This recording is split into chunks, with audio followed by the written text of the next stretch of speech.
اونلاين. معكم أمنية قاسم، والنهارده هنبقى معانا اخبار ومداخلات او اخبار مهمه جدا عن النادي المصري هنعرفها وهنتابعها معاكم لحظه بلحظه. معانا شويه اخبار كده هنقول لكم منهم حاجات بسيطه في الاول. يعني مثلا معانا الخبر الاولاني بيقول ان اليوم السابع، المصدر بتاعنا اليوم السابع، المصري يطلب الاجتماع مع محافظ بورسعيد لبحث الموقف المالي. طلب مجلس إدارة المصري برئاسة الأستاذ ياسر يحيى الاجتماع مع محافظ بورسعيد اللواء سماح قنديل من أجل عرض آخر المستجدات داخل القلعة الخضراء طوال الفترة الماضية. ومن المؤكد أن طلب إدارة المصري الاجتماع مع محافظ الباسلة يرجع إلى حاجة النادي الساحلي إلى دعم مالي عاجل للوفاء بالالتزامات اللاعبين والأجهزة الفنية. كما سيقدم مجلس إدارة المصري الموقف المالي للنادي للواء سماح قنديل للمساهمة في إنقاذ النادي من أزمته المالية.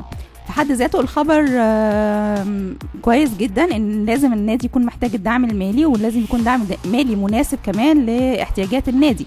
ما ينفعش ابدا ان يكون الدعم اقل او ازيد. احنا محتاجين، النادي محتاج حاجة محددة، ويا ريت لو اللواء سماح قنديل يقدر يخلصها كما النادي عايزها بالظبط. يعني الخبر الثاني، الموقع الرسمي، شركة مقاولات متخصصة تبدأ في عملية الرفع المساحي للأرض المخصصة للإنشاء النادي الاجتماعي للنادي المصري.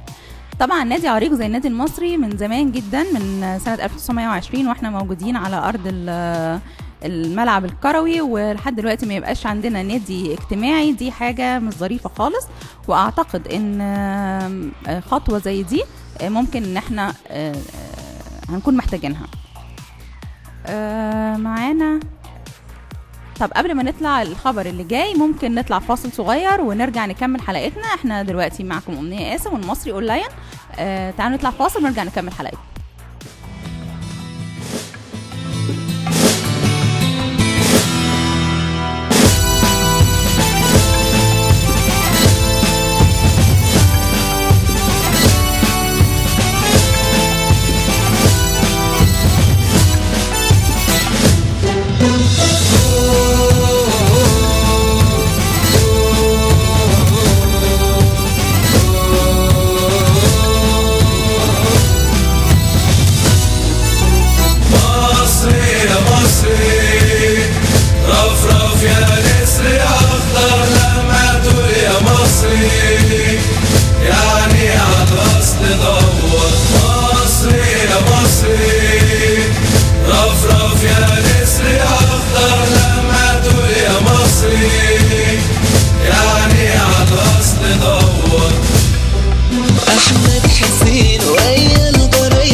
مشرف شعبان كمان يعني أمين الصندوق، ومحمد الخولي وابعوف والملاح والدويني واحمد متولي وشباب انا شايلهم جوا عيني.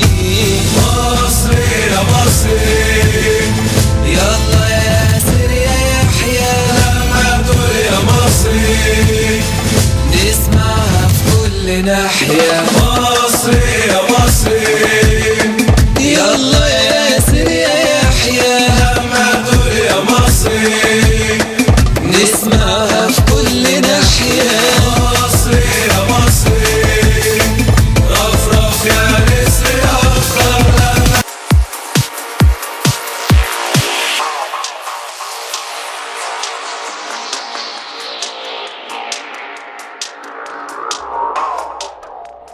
مستمعينا مستمعي المصري في ام، ورجعنا لكم تاني ولسه مكملين حلقتنا من المصري اونلاين، وكنا بدأنا بالفعل في الاخبار. قبل ما نكمل الاخبار افكركم ان الاتصال معانا ممكن تتواصلوا معانا على الفان بيج بتاعتنا المصري في ام، او على ارقام التليفونات 012 25 35 15 12 او 010 12 14 15 40. كنا ابتدينا في الاخبار وكنا بالفعل قلنا اول خبرين. الخبر الاولاني افكركم بيه كان عن ان اليوم السابع بيقول ان المصري يطلب الاجتماع مع محافظ بورسعيد لبحث الموقف المالي. والخبر الثاني كان بيقول بيتكلم عن الموقع الرسمي نفسه هو اللي كان منزله، وكان بيتكلم عن ان شركة مقاولات متخصصة تبدأ في عمل الرفع المساحي للأراضي المخصصة لإنشاء النادي الاجتماعي للنادي المصري. هنكمل مع بعض الأخبار، ومعانا الخبر الثالث من المصري اليوم. بيقول الخبر ده معانا ان طارق يحيى: لا أشغل بالي بالأسماء المطروحة لخلافتي وأركز في عملي فقط. قال طارق يحيى المدير الفني للمصري انه لا يشغل باله بالاسماء المطروحة لخلافته ويركز فقط في عمله التدريبي مع الفريق البورسعيدي. وشدد يحيى على انه ليس من المقبول ان يشغل المحللون بالهم بترشيح بعض الاسماء دون ان يكون لذلك اساس من الصحة. واضاف انه راضي تماما عما حققه فريق المصري تحت قيادته، لكنه لا يزال يعد بتحقيق الافضل خلال الفترة المقبلة. واختتم: يكفيني فقط حب وتقدير جمهور النادي المصري الذي يساندني بقوة. يعني تعليق صغير على الخبر ده، هو المفروض ان اي حد في حياته المفروض يعمل نفس الموقف كده، ما يشغلش باله بحاجة غير شغله بس. وكمان مش المفروض ان الصحف او المحللون او اي حد يشغل باله بمين هيجي، وخصوصا ان مفيش صحة للكلام ده. فالمفروض ان كل انسان ينشغل بحاله فقط، ده هيكون مفيد اكتر من ان هو يتكلم على الاخرين. الخبر الرابع معانا من مصر، من خاص كوريبيا: جمهور بورسعيد يطالب برحيل الصفقات الفاشلة. ساد الحزن صفوف مشجعي واعضاء المصري بعد التعادل السلبي للفريق مع الداخلية، وأعرب المشجعون عن أسفهم البالغ للحالة الفنية المتواضعة التي ظهر عليها الفريق على مدار اللقاء. وأكد مراسل كوريبيا أن جمهور بورسعيد والمصري طالب رئيس المصري الأستاذ ياسر يحيى بمراجعة الصفقات الفاشلة وضرورة التخلص منها، من بينهم أحمد سمير وبوبا وسعيد قطة، وعدم الانتظار لموسم الانتقالات. حقيقي أنا ما أقدرش أعلق على الخبر ده، محتاجين نأكده أو ننفيه، بس ما ينفعش أبدا على ما أعتقد إن احنا نتخلص من حد قبل الموسم ما ينتهي أو موسم الانتقالات يجي يعني. في خبر كمان بيقول: في مداخلة هاتفية في قناة النهار مع الحارس محمد عبد المنصف، أكد أنه يمتلك عرضا من النادي المصري ويدرس العرض الجديد. هنا محتاجين حد يأكد لنا الخبر ده، لأن طبعا الحارس محمد عبد المنصف شخصية مهمة، لكن للأسف احنا مش متأكدين إذا كان هيكون معانا أو لا، وبالتالي احنا عايزين نأكد الخبر ده. فلو زمايلي في الإعداد هيقدروا يجيبوا لنا حد يأكد لنا الخبر ده هيكون أحسن طبعا، ويأكد لنا أكتر من خبر من اللي احنا قلناهم، وده هيكون مفيد جدا لان احنا نعرف اذا كان حقيقي او لا. مستمعينا تعالوا نكمل الاخبار، بس نطلع فاصل صغير الاول ونرجع نكمل حلقتنا. وافكركم ان التواصل معانا على الفان بيج بتاعتنا المصري في ام، او عن طريق التليفونات 012 25 35 15 12 او 010 12 14 15 40. تعالوا نطلع فاصل ونرجع نكمل حلقتنا.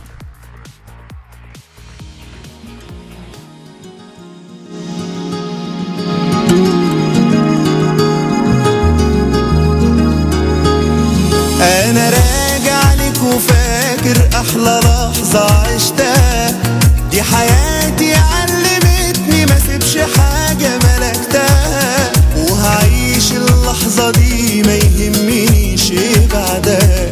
هقول لك ايه راجع بشوق الدنيا ليك، انا راجع لك وفاكر احلى لحظة عشتها، دي حياتي علمتني ما سيبش حاجة ملكتها، وهعيش اللحظة دي ما يهمنيش ايه بعدها. اقول لك ايه راجع بشوق الدنيا ليك، مستني تجمعنا صدفة مرة تانية انت وانا، مستني قرب كمان ما خلاص لقينا بعضنا، وهعيش اللحظة دي ما يهمنيش ايه بعدها. هقول لك ايه راجع بشوق الدنيا ليك، مستني تجمعنا صدفة مرة تانية انت وانا، مستني قرب كمان ما خلاص لقينا بعضنا، هعيش اللحظة دي ما يهمنيش ايه بعدها. هقول لك ايه راجع بشوق الدنيا ليك.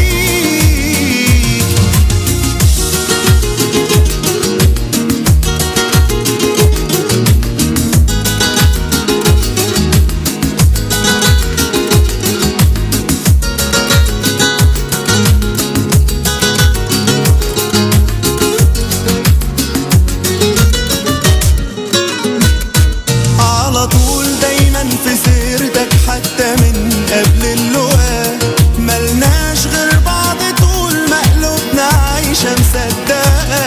انا جيت علشان ماليش غيرك يا ريت تفهم بقى، كل الكلام قبل الكلام شفته في عينيك، مستني تجمعنا صدفة مرة تانية انت وانا، مستني قرب كمان ما خلاص لقينا بعضنا، هعيش اللحظة دي ما يهمنيش ايه بعدها.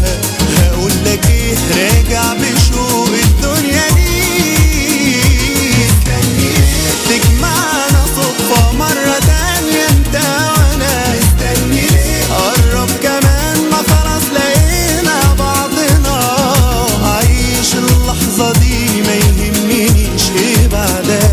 هقول لك ايه راجع وشوق الدنيا ليك.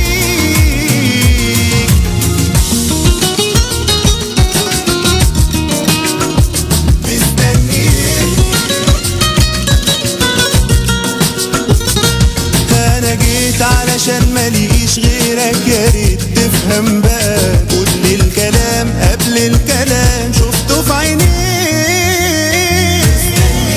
تجمعنا صدفة مرة تانية انت وانا، قرب كمان ما خلاص لقينا بعضنا، هعيش اللحظة دي ما يهمنيش ايه بعدها. هقول لك ايه راجع وشوق الدنيا ليك، مستني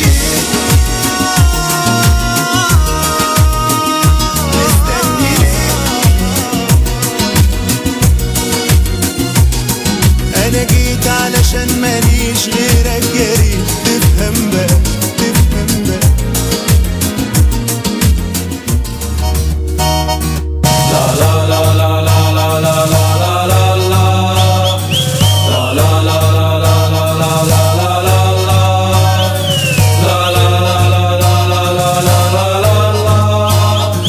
نفديك بالروح يا مصري والله، من كل حتة عشانه جينا، ده فريق بلدنا وغالى علينا، جايين عشانك يا نادينا، وبعلو الصوت هنشجع يلا.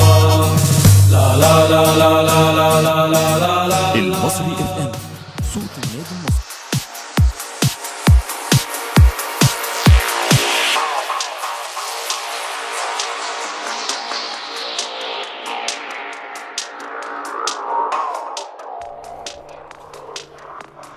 مستمعينا مستمع المصري اونلاين، اهلا بيكم ورجعنا لكم بعد الفاصل ولسه مكملين مع بعض الاخبار. وقبل ما نكمل اخبارنا معانا اهم حاجه افكركم بيها للاتصال والتواصل معانا عن طريق الفان بيج بتاعتنا المصري اف ام، او عن طريق التليفونات 012 25 35 15 12 او 010 12 14 15 40. كنا قبل الفاصل اتكلمنا عن مجموعه من الاخبار وكنا محتاجين حد ياكدها او ينفيها، ولسه احنا مستمرين معاكم. بس افكركم بالهيدلاينز للاخبار دي. كان معانا اليوم السابع بيقول ان المصري يطلب الاجتماع مع محافظ بورسعيد لبحث الموقف المالي، وقلنا كمان ان الموقع الرسمي شركة مقاولات متخصصة تبدأ في عملية الرفع المساحي للأراضي المخصصة للإنشاء النادي الاجتماعي للنادي المصري طبعا. وكان معانا كمان خبر بيقول في المصري اليوم طارق يحيى لا أشغل بالي بالأسماء المطروحة لخلافتي وأركز في عملي فقط. وكان معانا خاص لكوريبيا جمهور بورسعيد يطالب برحيل الصفقات الفاشلة. وكان آخر خبر قبل الفاصل في مداخلة هاتفية في قناة النهار مع الحارس المرمى محمد عبد المنصف، أكد أنه يمتلك عرضا من النادي المصري ويدرس العرض الجديد، وده احنا محتاجين عليه تأكيد من الإدارة والجهاز الفني. تعالوا نكمل مع بعض الأخبار. في خبر في اليوم السابع كان بيقول رمضان السيد يرفض التفريط في محمد الشناوي للمصري البورسعيدي. رفض رمضان السيد المدير الفني لبتروجيت التفريط في محمد الشناوي حارس الفريق البترولي، وأكد السيد حاجة فريق إلى الحارس، ليس في حاجة إلى الحارس. الخبر ده حقيقي احنا مش عارفين، احنا محتاجين فعلا ان اللاعب محمد الشناوي ينضم للمصري البورسعيدي او لا، او ان كان بالفعل في عرض او لا لبتروجيت. احنا لسه هنحاول التأكد من الاخبار دي ونأكدها معاكم او ننفيها على حسب الخبر اذا كان محتاجينه فعلا او لا. هو الخبر اللي قبله كمان في خبر كمان بيقول رسميا الرجاء يتعاقد مع الغاني ايمانويل.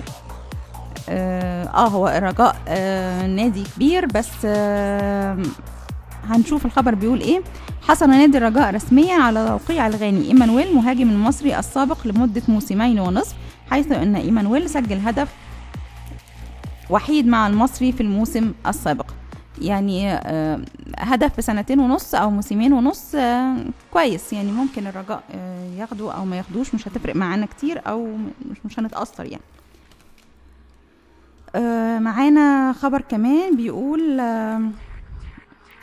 تدريب اليوم للنادي المصري تدريبات استعدادا للقاء نادي سموحة القادم يوم الأربعاء، حيث سيقام اللقاء في 3:15 على ملعب إسماعيلية. وحضر اليوم المران الكابتن طارق يحيى المدير الفني للفريق، حيث بدأ المران بمحاضرة من الكابتن طارق يحيى للاعبيه يحثهم على الفوز في المباراة القادمة، وبدء المران بالجري الخفيف ثم بعض الجمل التكتيكية، وانتهى المران بتقسيمة بين الفريقين.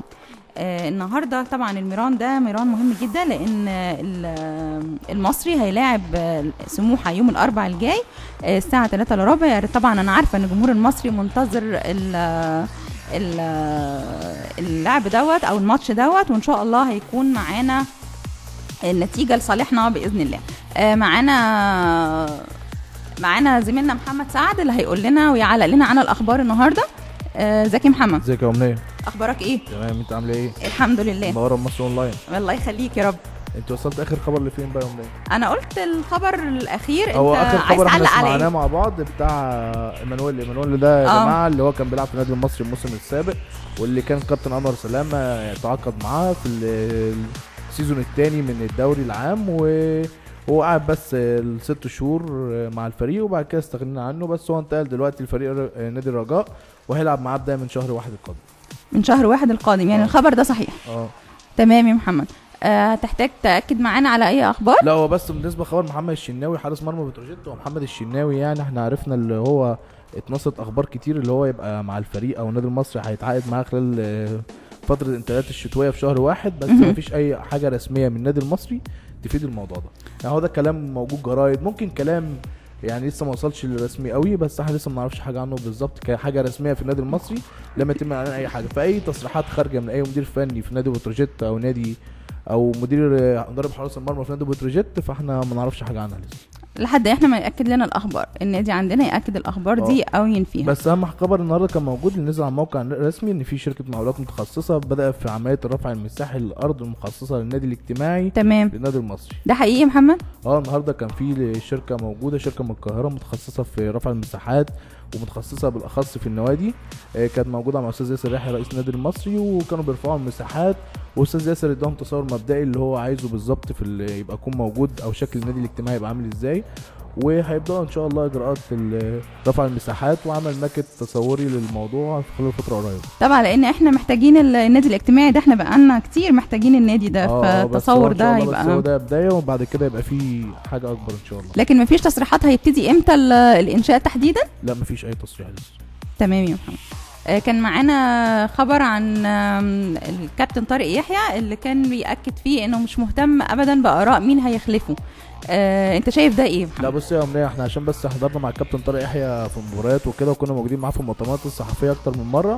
هو الكابتن طارق يحيى مش مركز في الموضوع ده خالص، بس هو كل اللي مركز فيه الفريق، يعني مش مركز اللي هو مين هو كابتن طارق يعني مبسوط جدا من مساندة الجمهور بورسعيد ليه، مبسوط ان الناس كلها واقفه معاه. هو بس بيطالب ان اللعيبه تكون بس يعني ايه قد المسؤوليه، وزي ما احنا شفنا التمرين النهارده وتمرين امبارح مجلس اداره بالكامل بيبقى موجود في التدريب ويعمل محاضره مع اللعيبه بعد المباراه، بيحاول يساعدهم اللي هم يشدوا من ازرهم اللي هو يعملوا نتيجه ايجابيه خلال المباراه القادمه من سموحه هتكون يوم الاربعاء. طب محمد، اليوم السابع كان منزل خبر بيقول ان المصري طلب الاجتماع مع محافظ بورسعيد لبحث الموقف المالي. الاجتماع ده حصل بالفعل ولا ده كان لسه؟ اي اجتماعات حصلت، والمفروض اللي في اجتماع قريب، والنادي المصري بيطلب الدعم من محافظ بورسعيد، بيطلب دعم من وزير الشباب والرياضه، لان في ازمه ماليه في النادي المصري. حتى احنا في خبر نزل على احد المواقع، موقع جمهور بورسعيد، بيقول للنادي المصري طلب يعني الاعضاء مجلس الاداره جمعوا من بعض عشان يقدروا يدفعوا رواتب العاملين بالنادي ويقدروا يدفعوا رواتب الجهاز الفني. بس احنا لسه ممكن بكره هيكون معانا استاذ طارق هاشم ضيف في برنامج المصري اونلاين مع محمد سليمان، ويأكد لنا الاخبار دي او يأكد لنا مصادرنا. احنا لسه ما نعرفش بجد، احنا حاولنا نعمل اتصال مع اكتر من عضو مجلس اداره النادي او رئيس النادي، بس ما حدش رد على اي تليفون عشان نشوف الموقف المالي للفريق الاول. تمام يا محمد، ميرسي ليك قوي، ونطلع فاصل. يعني بشكرك جدا على حضورك معايا وتفسير وتوضيح النقاط ديت، وميرسي ليك جدا. واعزائي المستمعين تعالوا نطلع فاصل ونرجع نكمل حلقتنا. بس قبل ما نطلع الفاصل افكركم ان طريقه التواصل معانا على الفان بيج بتاعتنا المصري اف ام او عن طريق الاتصالات التليفونيه 012 25 35 15 12 او 010 12 14 15 40. تعالوا نطلع الفاصل ونرجع نكمل حلقتنا.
بقولك لا كده كفاية حبيبي، مهما كنت بغيب بقلبك كنت ويايا. أنا راجعة يا أغلى حبيب، بقولك لا كده كفاية حبيبي، مهما كنت بغيب بقلبك كنت ويايا.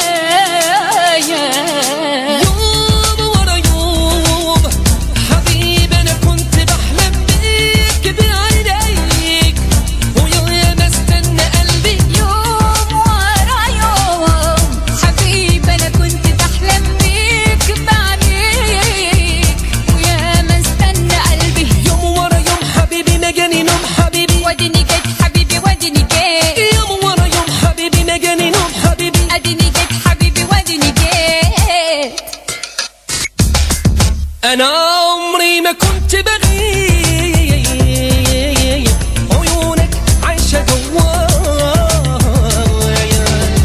كفاية في الفراق صديق لقينا لبعدنا نهاية. أنا عمري ما كنت بغيب عيونك عايشة جوايا،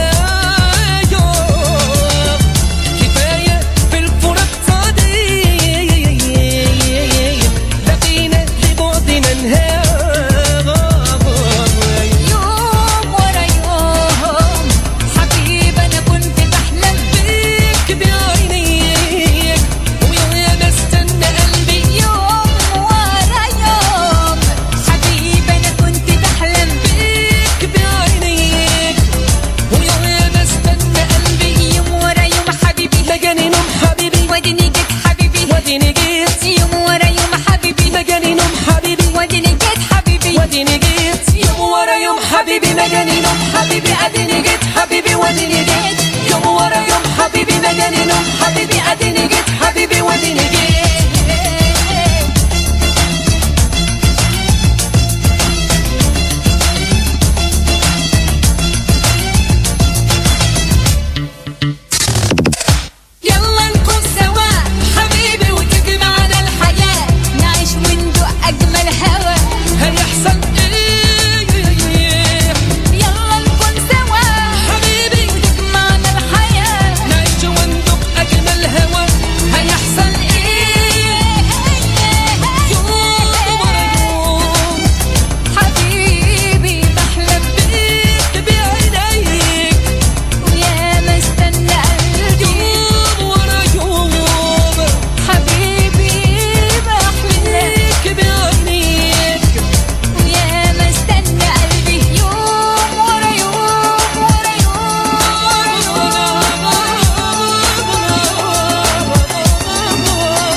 عشانه جينا ده فريق بلدنا وغالى علينا، جايين عشانك يا نادينا وبعلو الصوت هنشجع يلا. لا لا لا لا لا لا لا لا لا لا.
المصري اف ام، صوت النادي المصري.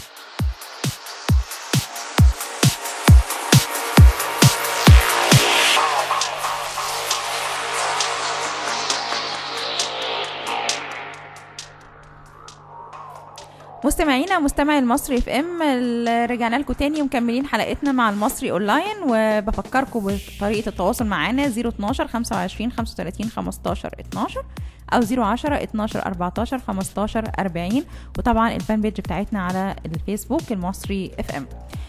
كنا قبل الفاصل قلنا الاخبار وعلق عليها معانا زميلنا محمد سعد. كان في الخبر الاخير بس كنت عايزه اكده معاكم، تدريب اليوم للنادي المصري، تدريبات استعدادا للقاء نادي سموحه القادم يوم الاربعاء، حيث سيقام اللقاء في 1:03 على ملعب اسماعيليه. وحضر اليوم المران الكابتن طارق يحيى المدير الفني للفريق، حيث بدأ المران بمحاضره من الكابتن طارق للاعبيه يحثهم على الفوز في المباراه القادمه، وبدأ المران بالجري الخفيف ثم بعض الجمل التكتيكيه، وانتهى المران بتقسيمه بين الفريقين. كمان حضر المران كان تامم وسط حضور جمهور كبير لشد أزر اللاعبين لحثهم على المكسب في المباراة القادمة أمام نادي سموحة. طبعا احنا عارفين ان المباراة زي ما قلنا هتكون يوم الأربعاء اللي جاي الساعة 3:15، وهيكون ان شاء الله توفيق للنادي المصري، خصوصا ان الماتش اللي فات كان التعادل سلبي مع فريق الداخلية، كنا محتاجين احنا النقاط دي. في خبر كمان هنقوله قبل ما نخلص بقى الأخبار بتاعتنا، في ان ريكاردو يطالب التعاقد مع مدافع المصري. الخبر ده مهم. طلب ريكاردو المدير الفني للإسماعيلي ضرورة التعاقد مع إسلام صلاح مدافع النادي المصري خلال فترة الانتقالات الشتوية. طبعا الكابتن إسلام صلاح من حقه ان هو ينتقل وكل حاجة، بس اعتقد ان النادي المصري محتاجه انه يكمل معاه، لان اللعيبه معانا وحراس المرمى بتوعنا ممتازين جدا، ونتمنى ان هم يكملوا معانا، بس طبعا دي حريه شخصيه لو ده حقيقي. وبما ان ريكاردو محتاجه فاعتقد ان احنا كمان مش هنقدر نفرط فيه، بس طبعا دي في الاول وفي الاخر حريه شخصيه. معانا النهارده فقره جديده هنتكلم عنها، هي فقره الاحصائيات للدوري. الدوري بقاله فتره شغال ويعني اوشك شويه، بس احنا معانا احصائيات ممكن تمشينا كده الفترة الجاية، نعرف عنها شوية حاجات عن ترتيب الدوري ماشي ازاي، وتفاصيل الأهداف كانت ماشية ازاي. تعالوا نمشي مع بعض خطوة خطوة. أولا ترتيب الدوري، كان في أول القائمة معانا حرس الحدود 14 نقطة، وكان معانا إنبي في المركز الثاني 13 نقطة، وفي طلائع الجيش 13 نقطة برضو. طبعا الزمالك 12 نقطة، والداخلية في المركز الخامس 12 نقطة. المركز السادس معانا مصر المقصة 12 نقطة برضو، بس الفرق هنا طبعا المراكز متكررة لكن الأهداف هي اللي بتفرق. نادي المصري في المركز السابع ب11 نقطة، والإسماعيلي النهاردة بقى في المركز الثامن، لأنه طبعا تعادل مع الشرطة، او لحد بدايه البرنامج كان في تعادل ما بين الاثنين، تعادل ايجابي. كان المصري الاسماعيلي 11 نقطه، وفي المركز التاسع معانا سموحه 10 نقاط، وبتروجيت 10، والرجاء في المركز 11 9، والمركز ال 12 كان الشرطه، كان متاخر لكن طبعا هو دلوقتي طلع في المركز ال 12 بعد ما كان ال 14، ده بسبب الجون اللي جابه النهارده في الاسماعيلي، فبقى عنده 9 نقاط.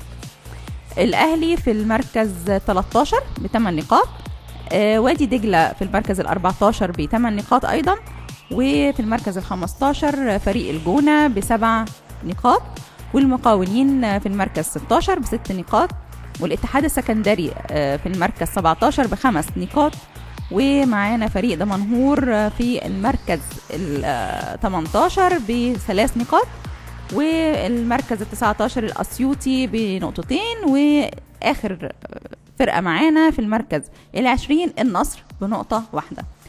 تعالوا نطلع فاصل ونرجع نكمل إحصائيات الدوري معانا النهاردة. تعالوا نطلع فاصل ونرجع نكمل حلقتنا.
المصري اف ام، اسمع وشجع.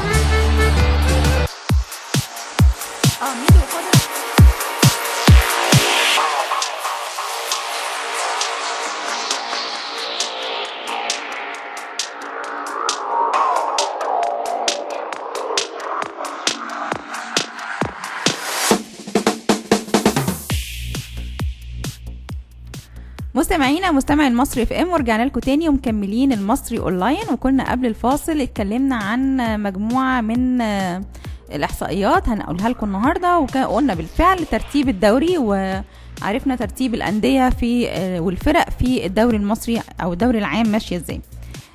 معانا احصائيه تانية، هي احصائيه صغيره شويه، هي عن هدافين الدوري.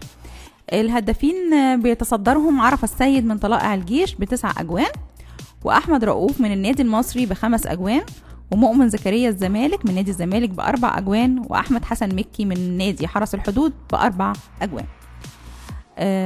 في كمان احصائيه تانية، الاهداف اللي كانت معانا هي 170 هدف، التسديد على المرمى 724 تصويبه، كان بين الثلاث خشبات لحد النهارده 291. بالنسبة للكروت بقى كان معانا للكارت الأصفر 155 كارت، والكارت الأحمر 10، وكان في حالات تسلل 171 حالة. طبعا دي إحصائية مبسطة جدا، يعني علشان بس تبقى عندنا خلفيات عن اللي بيحصل في الدوري. وطبعا الدوري لسه مكملين معانا أسابيعه كتير، وأكيد إذا كان ترتيب الدوري هيختلف، وكمان عدد الأهداف والإحصائيات دي بتختلف كل ماتش تقريبا، بتتغير بشكل مختلف. ويعني زي النهاردة لما قلنا في الترتيب بتاع الدوري كان الإسماعيلي في ترتيب هو والشرطة، بعد الماتش اتغير الترتيب تماما، بقى كل واحد منهم حصل على عدد نقاط أهلته إنه يطلع لمرتبة أعلى. ونتمنى التوفيق لكل الأندية إن شاء الله، وكل اللعيبة معانا يكونوا أهدافهم أكتر، و الإحصائيات بتاعت الدوري تختلف لأحسن إن شاء الله، يكون مفيش معانا كروت أصفر أكتر من كده ولا كروت أحمر. تعالوا أفكركم تاني بس قبل ما ننهي حلقتنا بالهيدلاينز للأخبار اللي كانت معانا. كان أول خبر معانا كان من اليوم السابع، المصري يطلب الاجتماع مع محافظ بورسعيد لبحث الموقف المالي. وكان معانا خبر كمان المصري اليوم، كان من المصري اليوم، طارق يحيى لا أشغل بالي بالأسماء المطروحة لخلافتي وأركز في عملي فقط. وكان معانا كمان الموقع الرسمي، شركة مقاولات متخصصة تبدأ في عملية الرفع المساحي للأراضي المخصصة لإنشاء النادي الاجتماعي للنادي المصري. وكان في كمان خبر مهم كان بيقول جمهور بورسعيد يطالب برحيل الصفقات الفاشلة. وكان معانا في مداخلة هاتفية في قناة النهار مع الحارس محمد عبد المنصف، أكد أنه يمتلك عرضا من النادي المصري ويدرس العرض الجديد. وكان اليوم السابع قال لنا رمضان السيد يرفض التفريط في محمد الشناوي للمصري البورسعيدي. وتدريب اليوم للنادي المصري، تدريبات أكملت النادي المصري تدريباته استعدادا للقاء نادي سموحة القادم يوم الأربعاء، اللي زي ما اتفقنا هيكون الساعة 3:15. يعني أخبارنا كانت النهاردة مهمة جدا بالنسبة للنادي المصري، عرفنا منها كتير، وكان ممكن نعرف أكتر كمان لو كان حد تدخل معانا في مداخلات هاتفية يأكد أو ينفي الأخبار. أعزائي مستمعينا، بكرة هيكون معانا حلقة مهمة جدا مع الكابتن طارق هاشم، الأستاذ طارق هاشم، رئيس تحرير جريدة جمهور بورسعيد، مع زميلنا محمد سليمان في المصري أونلاين، وهيفتح ملفات مهمة جدا جدا. فمعادنا بكرة الساعة 7 مع الكابتن محمد سليمان والأستاذ طارق هاشم. في نهاية حلقتنا بشكر معايا فريق الإعداد الأستاذ ميدو جاد أو محمد جاد، والهندسة الإذاعية الأستاذ علي حسن، وكنت معكم أمنية قاسم، وإلى اللقاء.